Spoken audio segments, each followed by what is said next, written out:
పోలవరాన్ని గోదావరిలో ముంచేశాడు.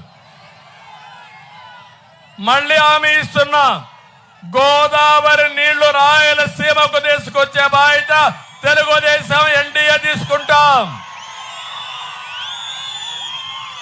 ప్రతి ఎకరాకు నీళ్లు ఇస్తాం.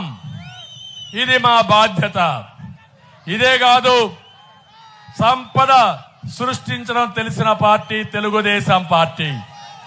నీరొస్తే పరిశ్రమలు వస్తాయి, నీరిస్తే హార్టికల్చర్ పంటలు వస్తాయి, పంటలు పండితే రైతాంగానికి ఆదాయం వస్తుంది, ఆదాయం వస్తే మీ ఆస్తుల విలువ పెరుగుతుంది.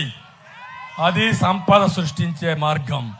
దీనివల్ల ప్రభుత్వానికి ఆదాయం పెరుగుతుంది. ఆ ఆదాయం మీకు సంక్షేమ కార్యక్రమాలు పెట్టడానికి వెసులుబాటు వస్తుంది.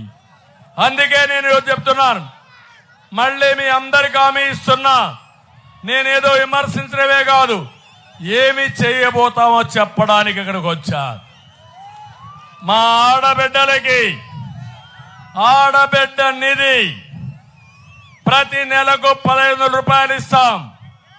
ఇద్దరుంటే 3,000 కుటుంబంలో, ముగ్గురుంటే 4,500, నలుగురుంటే 6,000. ఆంక్షలు ఉండవు. అందరికి ఇచ్చే బాధ్యత తెలుగుదేశం పార్టీది. రెండోది, తల్లికి వందనం. ఇద్దరికి ఇస్తాన్నాడు, ఇచ్చాడా అని మిమ్మల్ని అడుగుతున్నా. మోసం చేశాడా లేదని అడుగుతున్నా.